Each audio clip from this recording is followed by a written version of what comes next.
찬양하라 내 영혼아, 찬양하라 내 영혼아, 온 마음과 정성 다하여 주 찬양하라.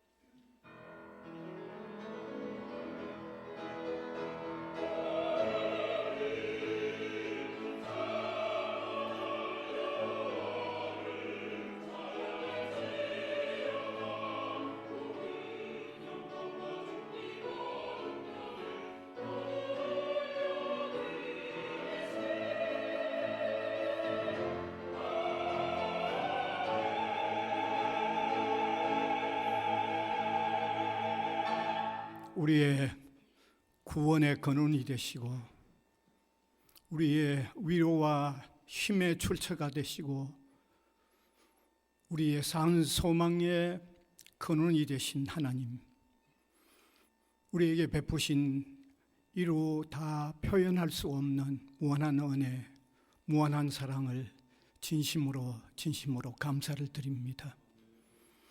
이 시간도 감격한 마음으로 우리 하나님을 영화롭게 하는 진정한 예배를 드릴 수 있도록 성령께서 우리를 도와주시고 인도하여 주시며 하나님께서 영광을 받아 주시옵소서. 예수 그리스도의 이름으로 기원하옵나이다. 아멘.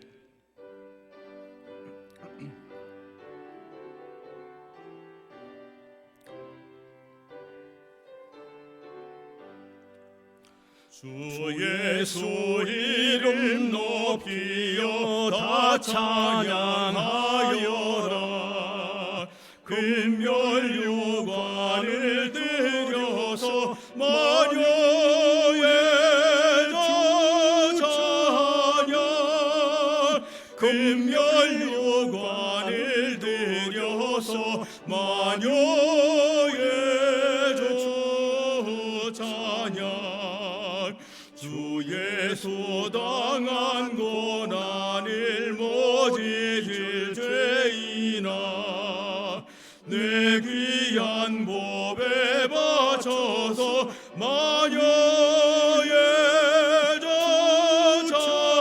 찬양, 내 귀한 법에 바쳐서 마녀의 저 찬양. 이 지구 위에 거하는 온 세상 사람들 그 크신 위엄 높여서 마녀의 저 찬양, 그 크신 위엄 높여서 마녀의 저 찬양.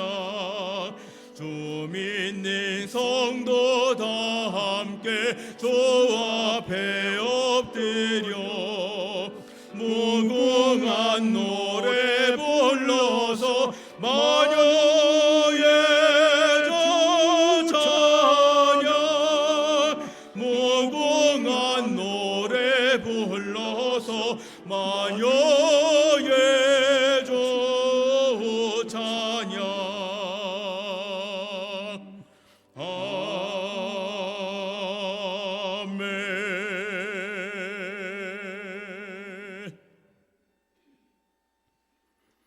전능하사 천지를 만드신 하나님 아버지를 내가 믿사오며 그 외아들 우리 주 예수 그리스도를 믿사오니 이는 성령으로 잉태하사 동정녀 마리아에게 나시고 본디오 빌라도에게 고난을 받으사 십자가에 못 박혀 죽으시고 장사한 지 사흘 만에 죽은 자 가운데서 다시 살아나시며 하늘에 오르사 전능하신 하나님 우편에 앉아 계시다가 저리로서 산자와 죽은 자를 심판하러 오시리라. 성령을 믿사오며 거룩한 공회와 성도가 서로 교통하는 것과 죄를 사하여 주시는 것과 몸이 다시 사는 것과 영원히 사는 것을 믿사옵나이다. 아멘.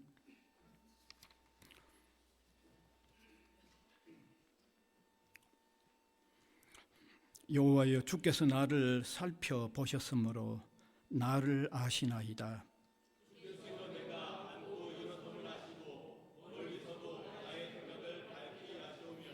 나의 모든 길과 내가 눕는 것을 살펴보셨으므로 나의 모든 행위를 익히 아시오니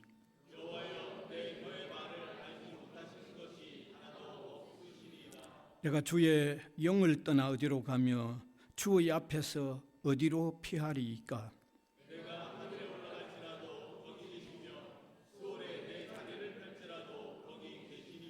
내가 새벽 날개를 치며 바다 끝에 가서 거주할지라도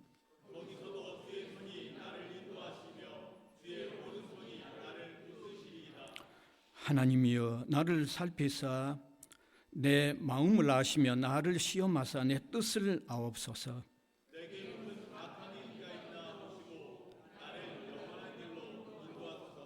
아멘.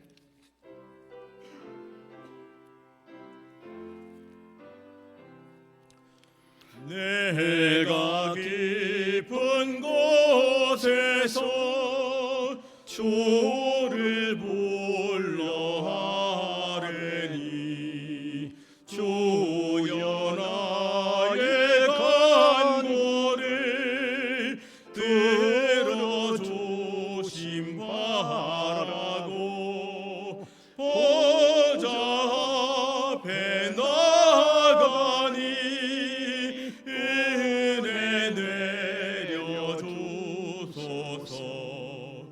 주가 죄를 살피면 누가 능히 서리요. 오직 주만 모든 죄 용서하여 주시니 주님 앞에 떨면서 용서하심 빕니다. 파수꾼의 새벽에 기다리고 바라되 나의 영혼 주님만 간절하게 바라네. 이스라엘 백성아, 주를 바라보아라. 주의 크신 은혜와 그의 능력 바라라. 주의 깊은 은총에 우리 구원이 있으니 변함없는 주님만 믿고 기다릴지라.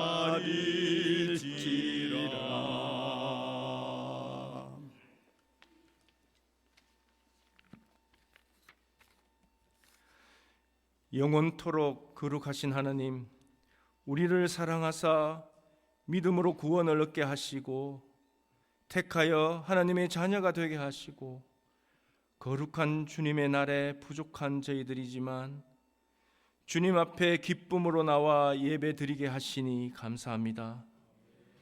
이 시간 우리의 예배가 신령과 진정으로 하나님께 드려지는 영적 예배가 되길 원하오니 하나님이 기뻐 받으시는 헌신이 되게 하시고 예배하신 은혜를 넘치도록 받는 날이 되게 하여 주시옵소서.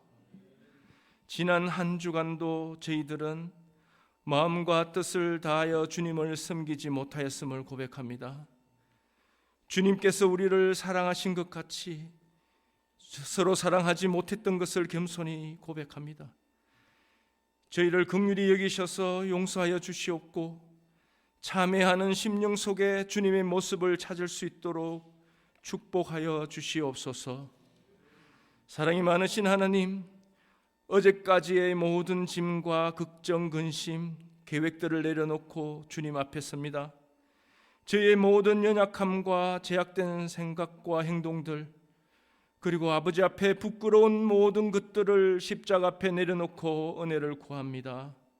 저희의 마음과 정신을 새롭게 하여 삶 가운데 부정적인 모든 생각을 버리게 하시고 낭망되고 포기하고 싶은 마음들을 내려놓게 하여 주시옵소서. 하나님, 우리로 하여금 천하보다 귀한 존재로 지어주셨사오니 우리의 품성과 행하는 일들이 주님 영광 높이며 살아가게 하여 주시옵소서. 험악한 세상 중에 권세가 요동쳐 어둡고 거칠고 외로운 길을 걷는다 하더라도 우리들의 믿음이 성령님의 인도하심을 받아 승리하는 저희들 되게 하여 주시옵소서. 무엇을 하든지 좌로나 우로나 치우치지 않게 하셔서 하나님의 중심에서 벗어나는 일이 없게 하여 주시옵소서. 이 시간도 향방을 알 수 없는 이 나라와 몸살을 앓고 있는 사회, 아슬아슬한 것 같은 가정과 자녀들을 주님의 안전한 품에 품어 주시옵소서. 주님만이 우리의 삶의 길이요 진리요 생명이오니 모든 일에 매 순간 전적으로 주님을 신뢰함으로 승리하는 삶이 되게 하여 주시옵소서. 고마우신 하나님, 저희에게 기쁨의 소식을 주시니 감사합니다. 부산외국어대학교가 2025년 글로컬 대학 예비 지정대학에 선정되게 하셨으니 참으로 감사합니다. 모든 것이 하나님의 은혜이며 하나님의 공로임을 믿습니다. 이 사업을 위해 이사장님, 총장님, 보직자 그리고 부산외국어대학교 구성원 모두가 얼마나 많이 노력했는지 주께서 아시고 그 노력에 귀한 선물로 응답해 주시니 감사합니다. 저희들은 여전히 눈이 어둡고 약하니 하나님의 지혜를 구하고 더 많은 능력과 힘을 허락하셔서 본 지정에도 최종 선정되도록 성령님이 인도하여 주시옵소서. 하나님의 임재하심과 도우는 손을 부산외고대학교 모든 구성원이 경험하게 하여 주시옵소서. 이 시간 말씀을 전하시는 목사님 위에 함께 하사 말씀이 선포될 때 그 말씀이 저희 삶을 변화시키게 하여 주시옵고 마치는 시간까지 오직 주님만이 임재하셔서 모든 성도들에게 한량없는 복을 내려 주시옵소서. 예배를 위하여 봉사하는 손길, 찬양을 드리는 성가대에 주님의 귀한 은총을 넘치게 부어 주시옵소서. 저희의 주인 되시는 예수 그리스도의 이름으로 간절히 기도드리옵나이다. 아멘.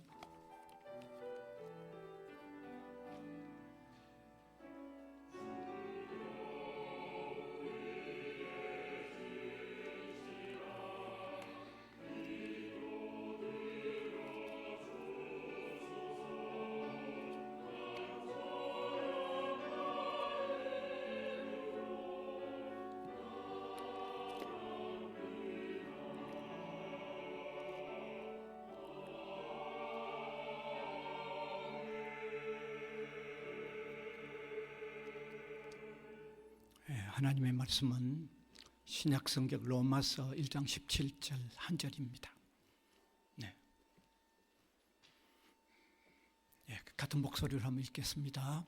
복음에는 하나님의 의가 나타나서 믿음으로 믿음에 이르게 하나니 기록된 바 오직 의인은 믿음으로 말미암아 살리라 함과 같으니라. 아멘.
아멘.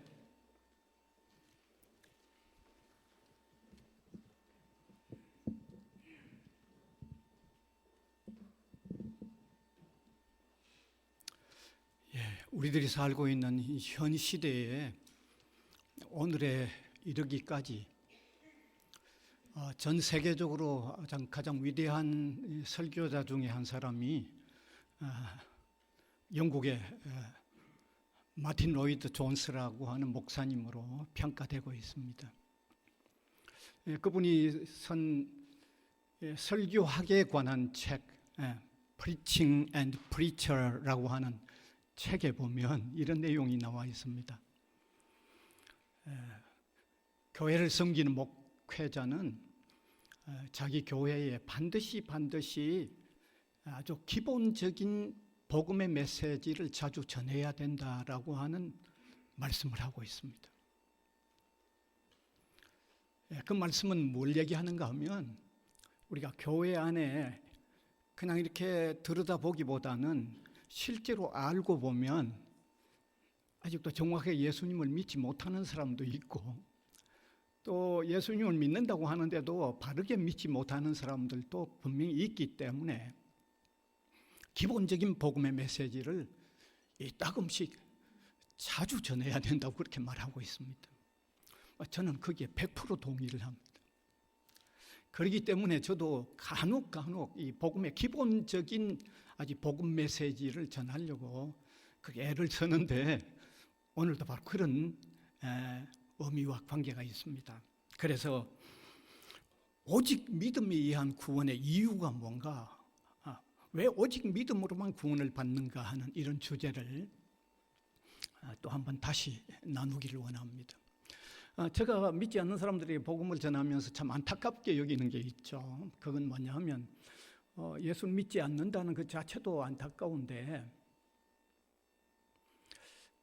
그가 기독교의 구원받는 방법을 바르게 알지 못하고 잘못 알고 있으면서도 자기 나름대로 어리이 그러려니 하고 자기 나름대로 알고 있는 방법, 틀리게 알고 있는 방법을 고수하고 있는 게 참 안타깝죠. 정말 안타깝죠. 그럼 그가 바르게 알지 못하고 기독교의 구원 얻는 방법을 바르게 알지 못하고 잘못 알고 있는 게 뭐냐?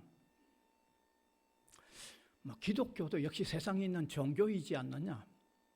세상에 많은 종교가 스스로 자기의 삶을 개선하고 선하게 삶으로 구원을 받으려고 하는 게 그게 세상에 다 모든 종교인데 기독교가 따로 있느냐? 기독교도 세상 안에 있으면 기독교도 어레이 그런 방법으로 구원하는 게 아니냐 이렇게 알고 있는 거예요.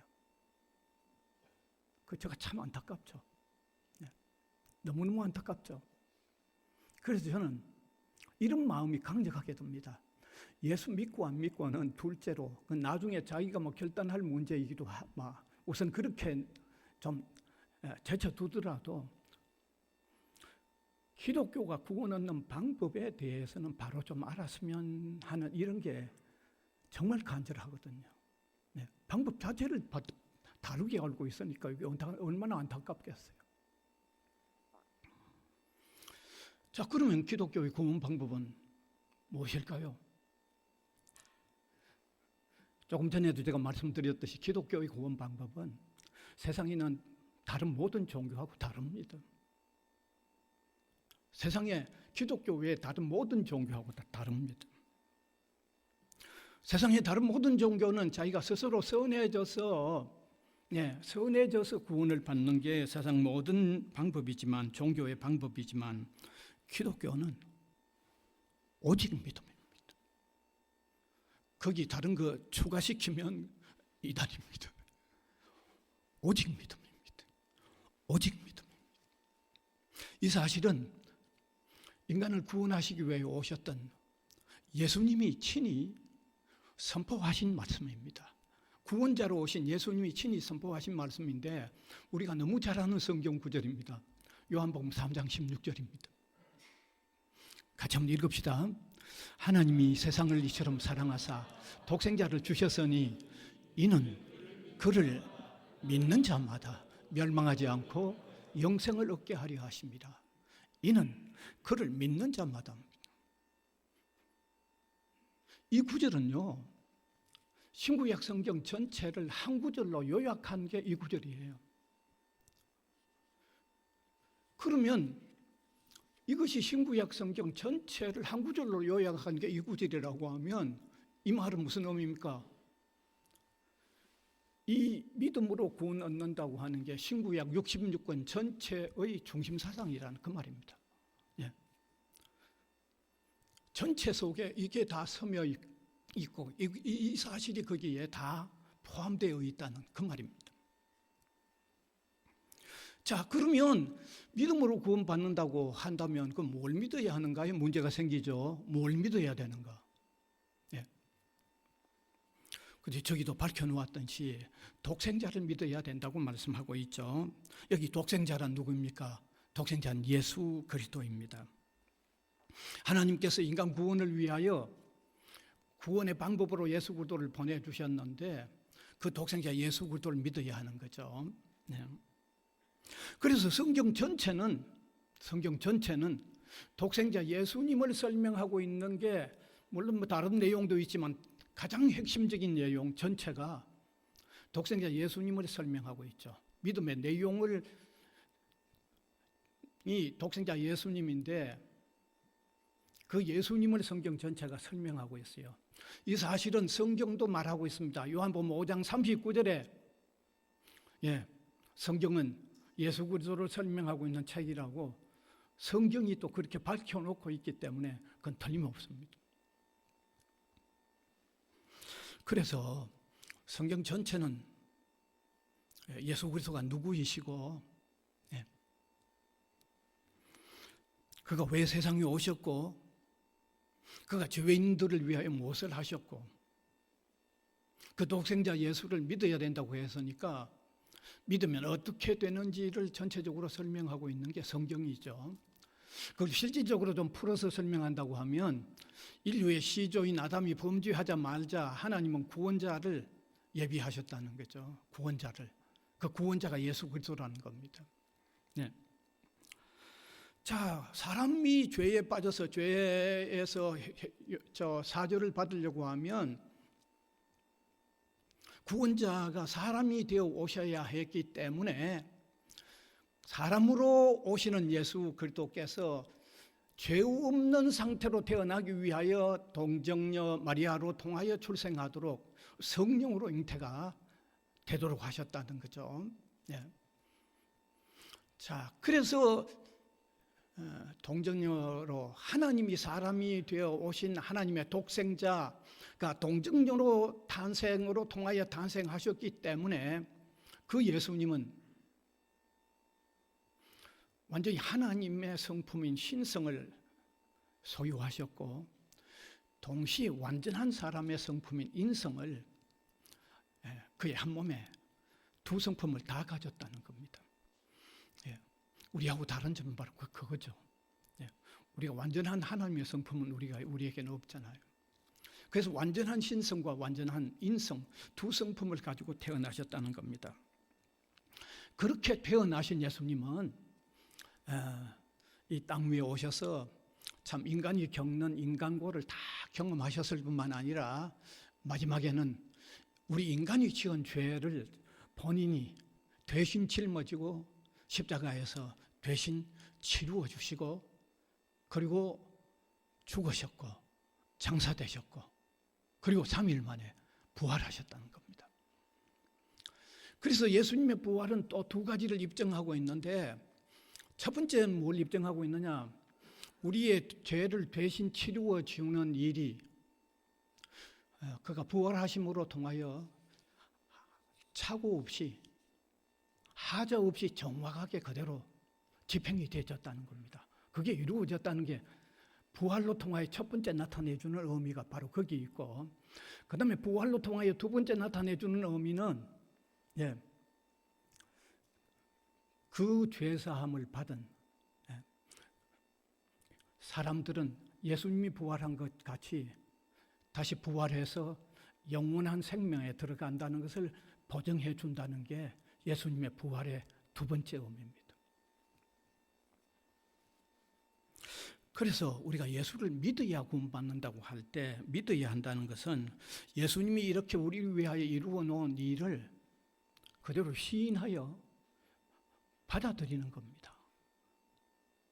예수님이 이미 다 해놓으신 일을 우리가 시인하여 받아들여서 받는 구원을 가르쳐서 믿음으로 받는 구원이라고 말합니다. 그게 믿음으로 받는 구원이에요. 네. 너무 기본적인 거지만 우리 정확하게 이해해야 할 아주 중요한 내용이기 때문에 제가 분명히 말씀드립니다.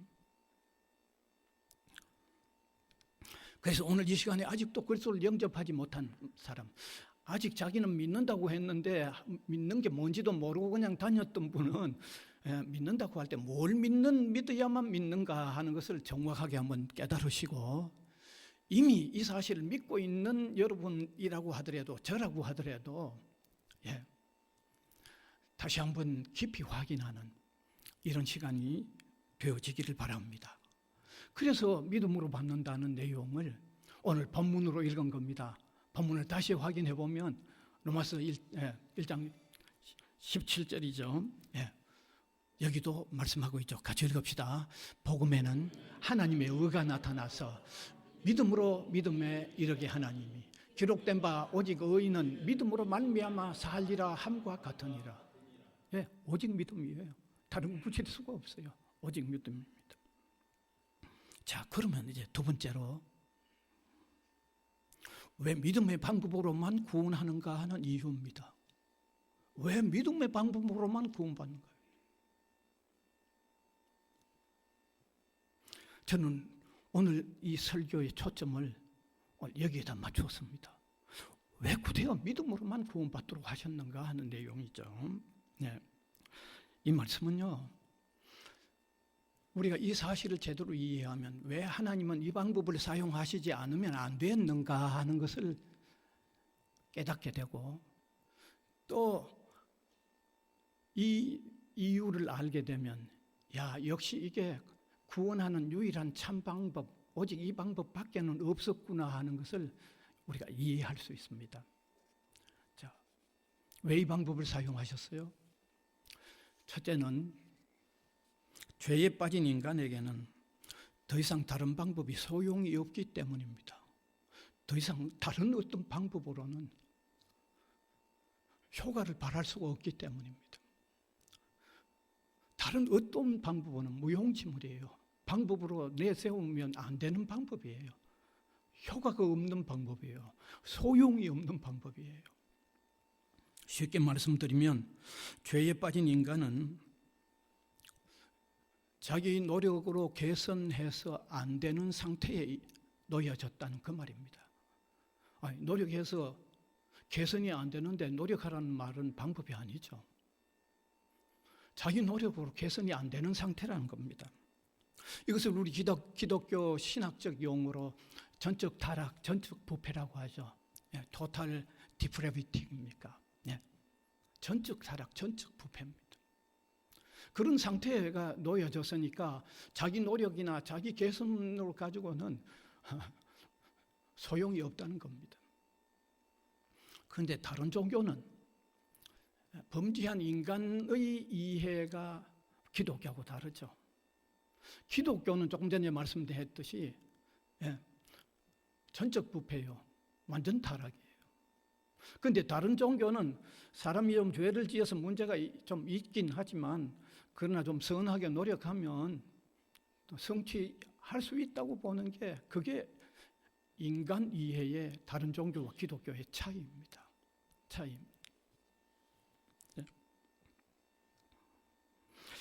그래서 그들은 그래 선해야 된다. 선한 노력으로 구원을 쟁취해야 된다고 얘기하고 있죠.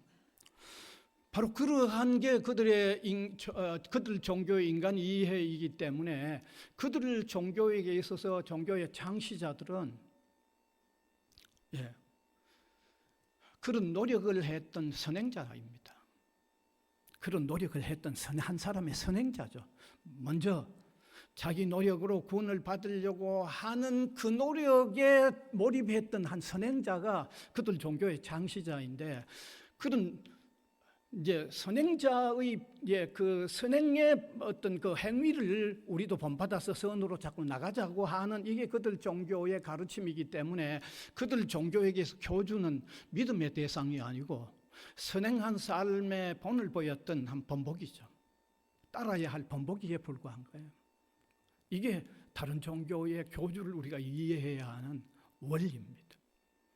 그 원리는, 왜 그런 원리가 세워졌는지는 제가 지금까지 설명했던 내용하고 아주 직결되어 있는 거죠. 자, 그러면 하나님은 과연 범죄한 인간을 어떻게 보셨는가 하는 게 중요하죠. 다른 종교는 뭐 그렇게 보든 말든 하나님은 범죄한 인간을 어떻게 보셨나 하는 거죠. 전적 타락으로 보셔서 스스로 선한 노력은 개선의 여지가 없는 상태로 하나님은 보셨는가, 아니면 선한 노력으로 통하여 개선될 수 있다고 보셨는가?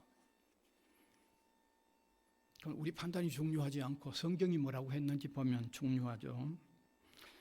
이제 성경 여러 곳 제가 참고하겠습니다. 창세기 6장 5절 보시면 좋겠습니다. 자, 이런 건 분명하게 읽으셔야 됩니다. 같이 읽읍시다. 시작. 여호와께서 사람의 죄악이 세상에 가득함과 그의 마음으로 생각하는 모든 계획이 항상 악한 뿐임을 보시고. 뭐 항상 악한데 뭐 선하면 뭐가 됩니까? 하나님 인간은 항상 악한 뿐임을 보셨는데 뭐 여지가, 다른 여지가 어디 있습니까?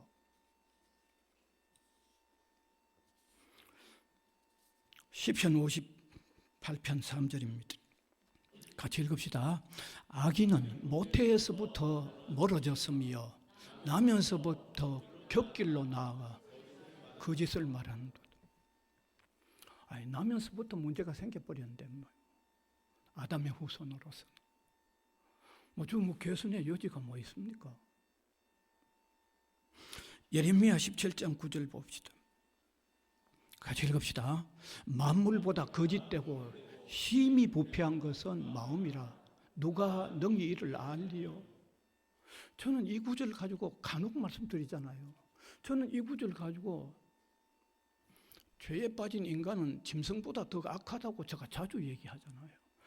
여러분, 짐승은 본능 이상, 아무리 나쁜 짓을 해도 본능 이상 안 넘어갑니다. 본능 이상 못 넘어갑니다. 안 넘어가고 못 넘어갑니다, 짐승은. 근데 죄에 빠져서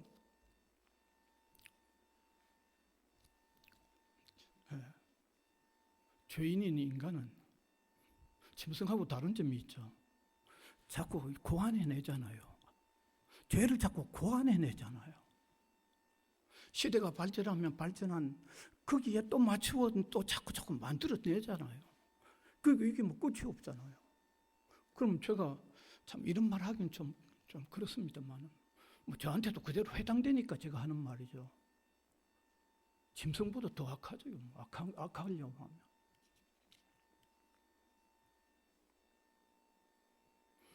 그래서 바울은 로마서 3장 10절에서 12절에 인간이 전적 타락인지 개선의 여지가 있다고 했는지 밝혀놓은 것을 확인하면 좋겠습니다. 바울은 기독교 신학의 아주 논리적인, 교리적인 토대를 놓은 아주 유명한 신학자, 중요 신학자니까 저 읽으면 개선의 여지가 있다고 했는지 전적 타락을 말하고 있는지 같이 읽읍시다. 기록된 바 의인은 하나도 없으며 깨닫는 자도 없고 하나님을 찾는 자도 없고 다 치우쳐 함께 무익하게 되고 선을 행하는 자는 없나니 하나도 없도다. 전적 부패 아닙니까?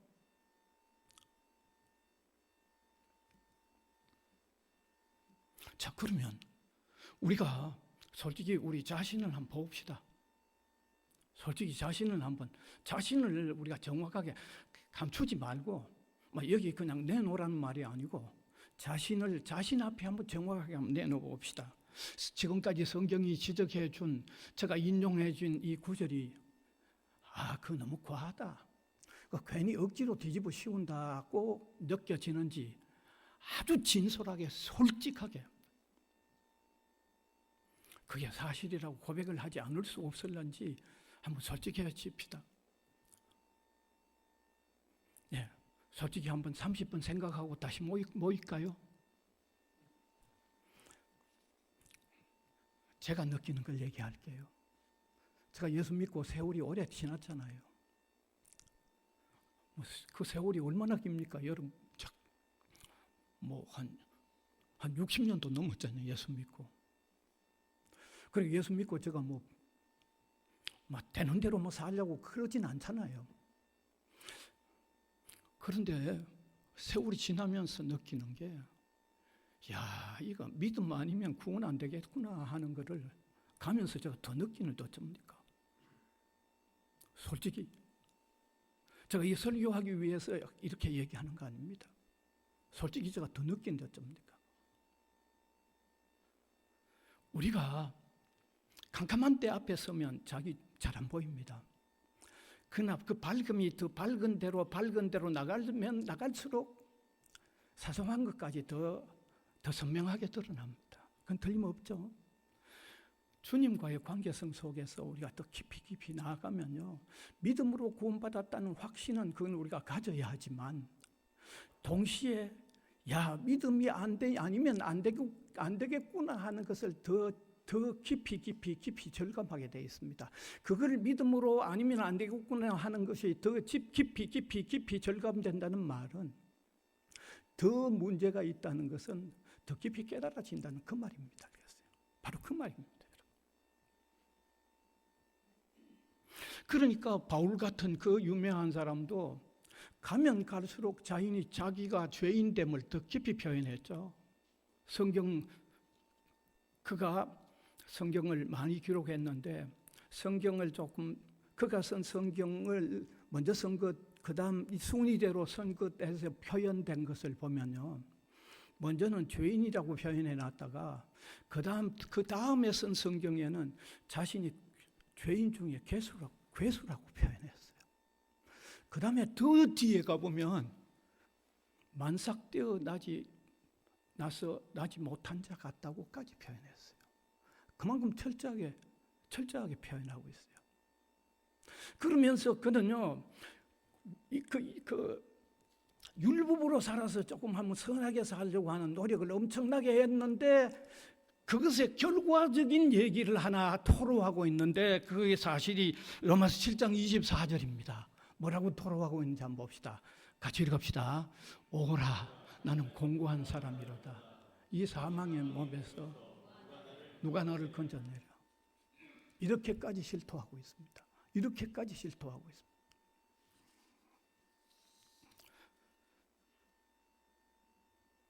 이게 하나님이 내린 진단이에요. 이게 하나님이 내린 진단입니다. 하나님께서 인간을 이렇게 진단하셨다고 하면, 어느 한 부분이라도 좀 선한 개선 노력을 해서 구원받아라고 한다고 하면 하는 그분이 모순이죠. 인간을 이렇게 진단해놓고 네 노력해서 한번 구원받아라고 하면 하는 그분이 모순이잖아요. 아니, 구원 안 되는 방법을 아시면서 안 되는 방법 가지고 구원받아라고 하면 하나님 구원 안 하시겠다고 하는 의도밖에는 우리가 파악이 안 되잖아요. 그럼 달리 설명이 안 되잖아. 구원 안 하시겠다는 의도를 표명하겠다고 밖에 표현할 수 없잖아요.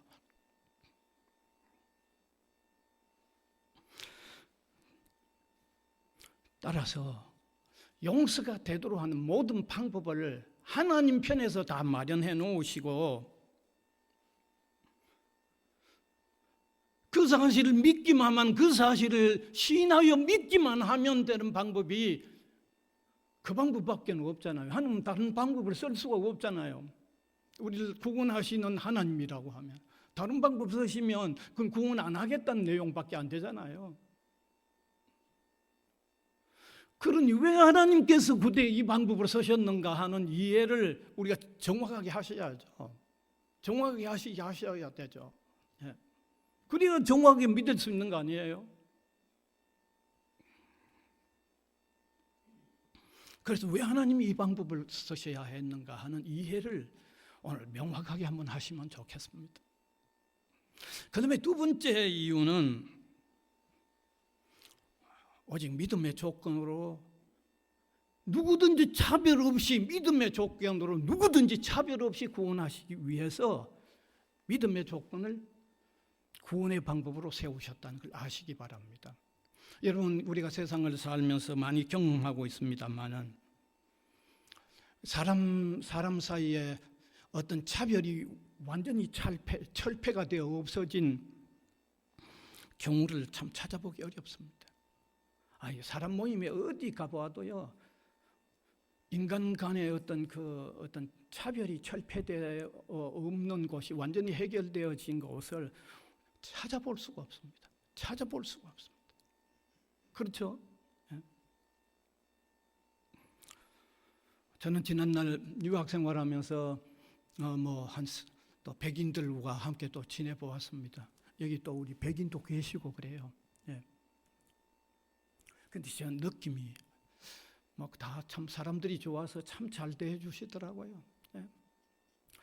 그런데도 제가 피할 수 없이 하나 느껴진 거는 그분들은 지금은 모르겠어요. 그 당시는 동양 사람은 우리보다는 조금 못하다고 하는 감을 그렇게 조금 여기 있는 감을 제가 느꼈어요. 제만 느꼈는지 유학 생활을 하셨던 백인 사회에 살아보셨던 사람 솔직히 한번 말씀해 주시면 저하고 그렇게 다르진 않을 겁니다. 참 잘 대해줘서 너무 고마운데 그런 게 있더라고요. 제가 느꼈거든요. 근데 제가 또 아프리카에 지내면서 선교 현장에 흑인들하고 상당히 많이 지냈는데 제가 고백합니다. 그 사람들이 우리보다는 열등하다는 생각을 제가 안 가졌다고는 말 못합니다. 솔직히 말합니다. 그게 그렇게 쉽게 안 없어지더라고요.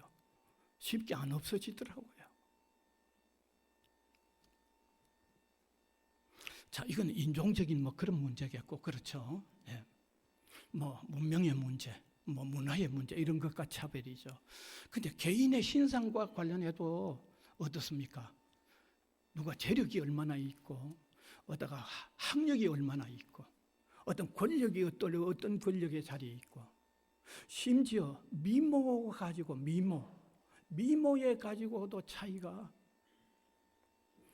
안 느껴집니까? 우리가 살아가면서 어떤 그룹이나 어떤 단체에 들어갔을 때 이 문제는 비교적 교회 안에서 어느 것보다도 교회 안에서 먼저 많이 해결해야 돼요. 이 문제는.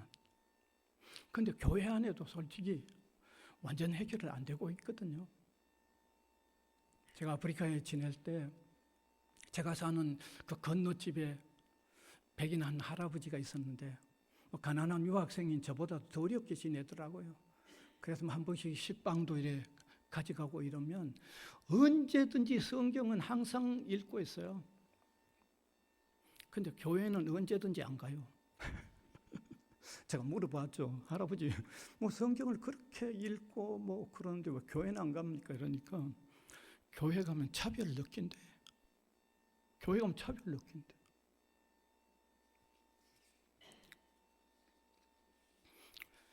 여러분, 하나님께서 믿음의 방법으로 구원을 하시는 그 이유 중에 하나는요, 차별 없는 구원을 이루시기 위해서요. 차별 없는 구원. 믿음의 조건만으로, 다른 어떤 조건 없이 믿음의 조건만으로 차별 없이 구원하시기 위한 거예요. 성경도 이 사실을 여러 곳에서 밝히고 있습니다. 오늘 우리가 읽었던 요한복음 3장 16절도 다시 한번 확인하면 하나님이 세상을 이처럼 사랑하사 독생자를 주셨으니 이는 저를 믿는 자마다 다른 조건이 없어요. 그 사람이 어떤 사람인지 어떤 배경인지 이런 조건이 없습니다. 믿는 조건 하나만 가지고 전혀 다른 차별이 없습니다. 전혀 차별이 없습니다. 로마서 3장 22절을 한 번 더 보면 좋겠네요. 같이 읽읍시다. 곧 예수 그리스도를 믿음으로 말미암아 모든 믿는 자에게 미치는 하나님의 은이 차별이 없다. 믿음으로 얻는 구원에 다른 차별이 없습니다. 전혀 차별이 없습니다. 로마서 10장 12절에서 13절입니다. 예, 같이 읽읍시다. 유대인이나 헬라인이나 차별이 없습니다. 한 분이신 주께서 모든 사람의 주가 되사 그를 부르는 모든 사람에게 부요하시도다. 누구든지 주의 이름을 부르는 자는 구원을 받으리라. 차별, 인종적인 인종이나 피부색이나 언어나 문화 전혀 차별이 없습니다. 차별이 없습니다. 그래서 제가 아까도 말씀드렸듯이 교회는요 차별 철폐해야 돼요. 완전히 해결이 참 어렵지만 그래도 최대한 철폐하려고 해야 돼요. 교회는 저런 하나님의 뜻을 이루어가는 공동체라면 그거 정말 철폐해야지. 그래서 저는 아프리카에 그 할아버지 만난 뒤에 제가 강조하고 싶은 게 교회 나올 때 최고 좋은 옷 입으라고 얘기하기 싫어요. 제일 깨끗한 거 입고 오십시오 말하고 싶어요. 왜냐하면 여성들 간의 옷도 또 상당히 차별을 느끼더라고요. 왜 제가 이런 말씀을 드리는지 의도를 좀 이해하시면 참 좋겠습니다. 네. 자, 이렇게 성경은 밝혀놓았습니다. 여러분, 믿는 방법이 아닌 다른 방법이 작용한다고 하면 소위 말하면 다른 모든 종교가 강조하고 있는 선해지려고 하는 자기 행위, 선한 어떤 방법으로 구원이 된다고 생각을 하면 구원도 그건 완전 이루어질 수도 없지만 그건 차별이 들어가는 거잖아요. 내가 개선하는 노력이 조건이면 그건 차별이 들어가도록 돼 있잖아요. 구원에 그 차별이 들어가죠. 구원도 안 되지만 아예 차별은 들어가잖아요. 그래서 하나님은 오직 믿음을 조건으로 구원을 받도록 하신 것은 어떤 차별도 없이 믿기만 하면 구원되는 이 믿음의 구원을 위하여 오직 믿음의 방법으로 구원을 하셨다는 것을 아주 중요하게 아마 바로 한번 깨달으시길 바랍니다. 오직 믿음입니다. 그 다음에 세 번째 마지막입니다. 마지막에 우리를 구원하시는 구원자에게 감사와 신뢰의 토대에서 그분을 섬기는 게 형성되게 하기 위하여 오직 믿음으로 구원하신 거예요. 이거 정말 중요합니다. 아시겠어요? 여러분, 사랑하는 여러분, 사람이 감사가 바탕이 되는 신뢰가 형성될 수 있는 최상의 방법이 뭘까요? 감사가 바탕이 되면서 신뢰가 형성될 수 있는 최상의 방법이 뭘까요?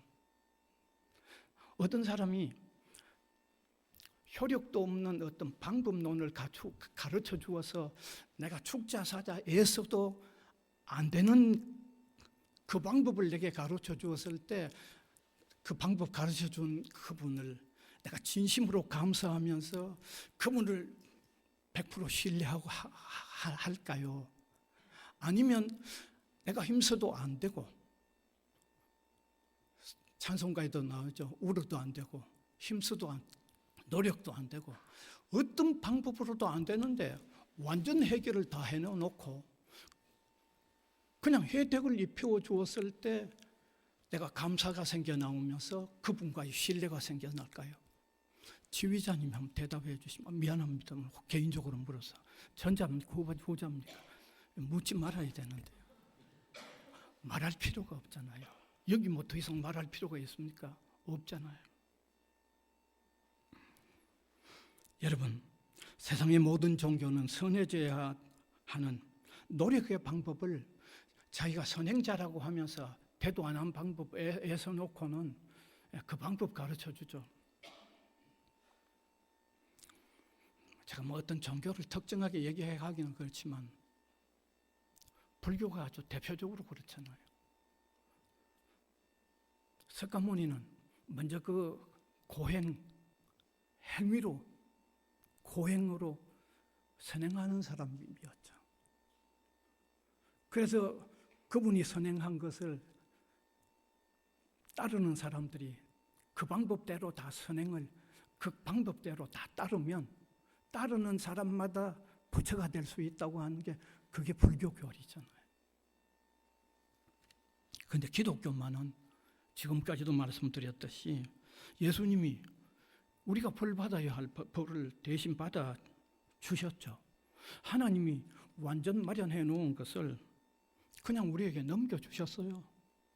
시인만 해라, 바닥만 들여라, 그게 믿으라는 말이죠. 그래서 받는 구원이 기독교의 구원이기 때문에 내 행위가 아니고 은혜라는 거죠. 그래서 받는 구원이 내 행위가 아니고 주어진 것이기 때문에 선물이라는 거죠. 그래서 이 성경 구절 같은 거는 마음에 깊이 새겨두시기를 바랍니다. 에베소 2장 8절에서 9절입니다. 아주 중요합니다. 같이 또렷하고 저하고 읽읍시다. 너희는 그 은혜에 의하여 믿음으로 말미암아 구원을 받았으니 이것은 너희에게서 난 것이 아니요 하나님의.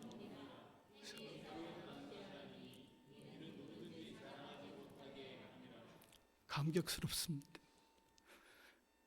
그냥 사소한 것 무엇을 선물로 준 게 아니고 영원히 해결할 수 없는 죄 문제를 영원히 하고 영생을 누리게 하는 그 선물을 그냥 주셨어요. 은혜로 주셨다는 그 말입니다. 그 말입니다. 자, 이런 구원, 믿음으로 얻는 구원이기 때문에 여기에는 감사가 바탕이 되는 신뢰가 형성이 되는 거죠. 감격해서 견딜 수 없는 이 감사가 바탕이 안 될 수가 없습니다. 알겠어요? 안 될 수가 없습니다. 그 감격에서 터져 나오는 감사가 바탕이 되면 동시에 신뢰하지 않고는 안 되는 신뢰가 생겨난다는 겁니다. 따라서 예수 그리스도를 믿음으로 구원이 되는 것을 믿는 신자는 오늘의 어떤 형편이나 어떤 상황이나 어떤 조건에 있든지 주님을 향해서는 감사가 바탕이 되고 그 감사는 그가 그 주님을 신뢰하는 분명한 토대가 된다는 것을 아시기 바랍니다. 예. 그래서 저는 감히 말씀드립니다. 예, 여러분이 주님께 얼마나 감사하는 마음의 바탕이 있느냐? 그러면서 그 마음의 바탕이 지금 얼마나 신뢰의 토대가 되어 있는가 하는 것은 여러분 예수 그리스도를 믿음으로 받는 구원자로서 여러분 영접하고 있는지 아닌지를 평가하는 하나의 좌표가 된다는 것을 저는 감히 말씀드립니다. 진실로 믿음으로 오늘 제가 설명드린 대로의 이 구원을 확신한다고 하면요, 감격스러움으로서 그를 신뢰하는 신뢰가 생겨나지 않을 수 없기 때문에 제가 감히 말씀드립니다. 그래서 제가 오늘 마무리한다고 그러면 오직 믿음으로 얻는 구원이기에 진실로 하나님께 감사하며 그 진실한 감사는 우리가 하나님을 어떤 상황에 있든지 우리를 구원하셨다고 하고 영혼까지 책임져 주신다고 하는 이 신실한 신뢰의 토대 위에서 믿음의 생활을 잘하실 뿐만 아니라 최선을 다하는 이런 믿음의 삶을 사는 저와 여러분이 될 수 있기를 간절히 바랍니다. 은혜의 주님 감사를 드립니다. 이 시간도 너무 소중한 사실들 이렇게 나누게 해주셔서 감사합니다. 깊은 깨달음의 시간이 되게 하시고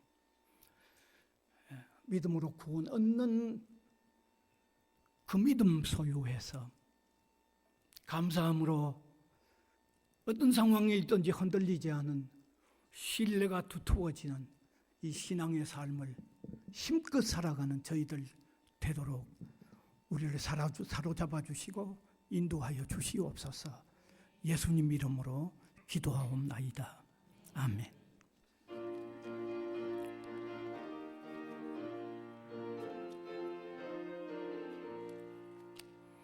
죄에서 자유를 얻게 함은 보혈의 능력 주의 보혈 시험을 이기고 승리하니 참 놀라운 능력이로다 주의 보혈 능력이 또다 주의 피 믿어 주의 보혈 그 어린 양의 매우 귀중한 피로다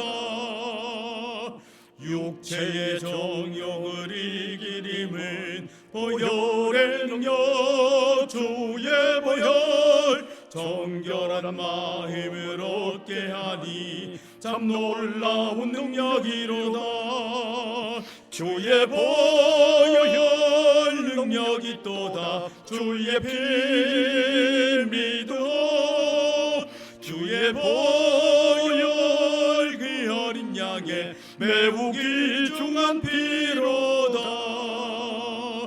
눈보다도 이게 밝히는 것 보혈의 능력 주의 보혈 부정한 모든 것 밝히시니 참 놀라운 능력이로다 주의 보혈 능력이 또다 주의 피 믿어 주의 보혈 그 어린 양의 매우 귀중한 피로다 구주의 복음을 전할 제목 보혈의 능력 주의 보혈 날마다 나에게 찬송 주니 참 놀라운 능력이로다 주의 보혈 능력이 또다 주의 피 믿어 주의 보혈 그 어린 양의 매우 귀중한 피로다.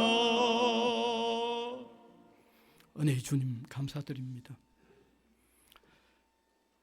우리가 한없는 감사를 드려도 베푸신 은혜에 그 끝에 이를 수가 없습니다. 늘 감격함 가지는 이유와 동기가 우리 속에 새롭게 피어나서 감사를 표현하는 삶이 되게 하시고 감사를 표현하는 삶에 또 무한한 행복을 느끼는 삶이 되도록 우리를 사로잡아 주시기를 원하옵고 바랍니다. 이 시간도 감사하여 드려지는 이 귀한 예물들 유인한 구원의 길이요 생명의 길이요 소망의 길인 이 진리 전파에 물질적인 면으로 쓰여지는데 또 귀하게 이바지 되도록 하나님이 또 주관해 주시기를 원하옵고 바랍니다. 우리 성도들의 모든 형편과 저희를 가장 밝게 아시는 주님께서 각인의 형편과 저희를 따라 또 각자가 간절히 기도하고 있는 기도를 주님이 들으셔서 영광을 받으실 뿐만 아니라 더욱 믿음의 체험들을 가지고 사는 성도들이 되도록 인도하여 주시기를 원하옵고 바랍니다. 우리나라에 있는 이 참 중차대한 이 선거 후에 주님이 함께 하셔서 주님 뜻대로 이루어 가시기를 간절히 바라옵고 원합니다. 또 우리 학원위에 또 엄청난 또 귀한 일을 이루어 주신 주님께서 계속해서 또 아름다운 결실이 맺어지도록 하나님이 함께하여 주시옵소서. 감사를 드리옵고 예수 그리스도의 이름으로 기도하옵나이다. 아멘.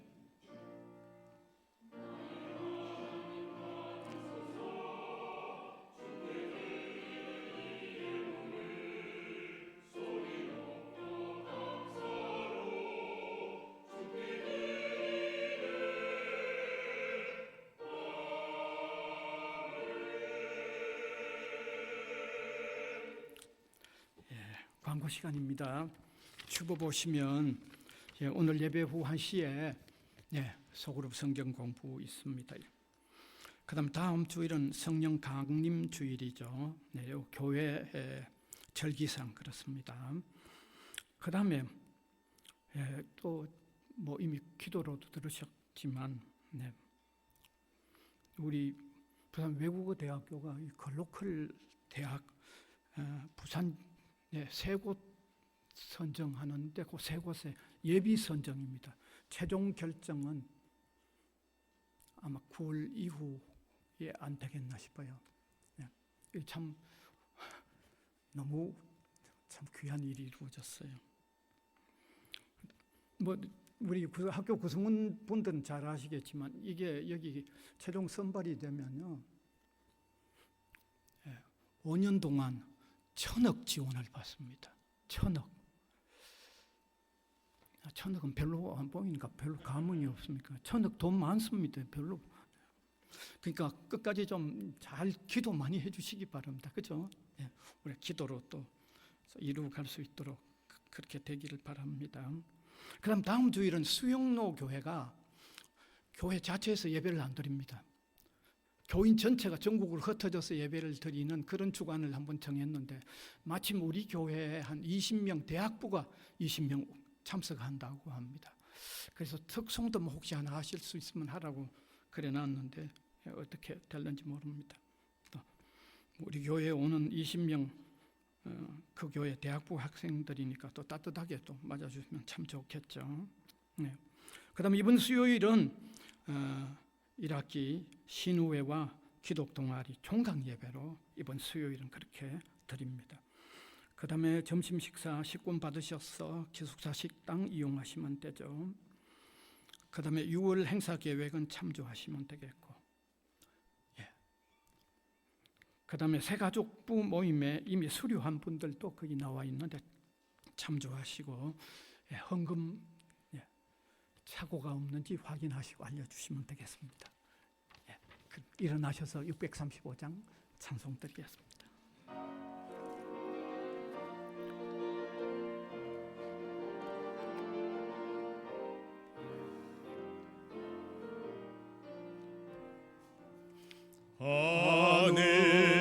하늘에 계신 아버지 이름 거룩하사 주님 나라 임하시고 뜻이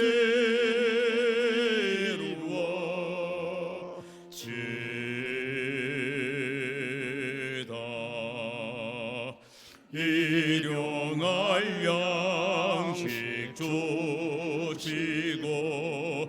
우리들의 큰 죄 다 용서하시고 또 시험에 들게 마시고 악에서 구원하소서. 세계 주의 나라 주의 권세 주의 영광 영원히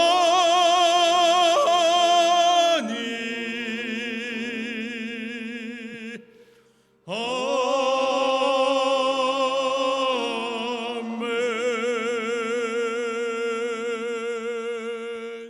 우리 구주 예수 그리스도의 은혜와 하나님 아버지의 무한하신 사랑하심과 성령님의 감화, 감동, 교통하심이 예배로 영광을 올려드리는 주님의 백성들 각 사람 위에와 복음을 위하여 세워진 이 기관 위에 항상 함께 있을지어다.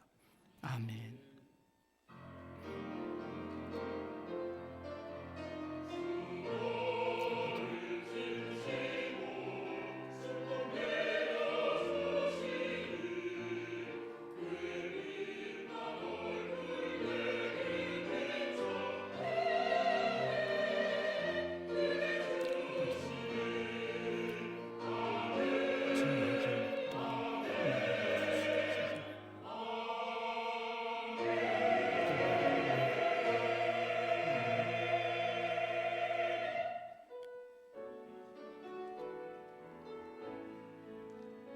감사하라 내 영혼아 감사하라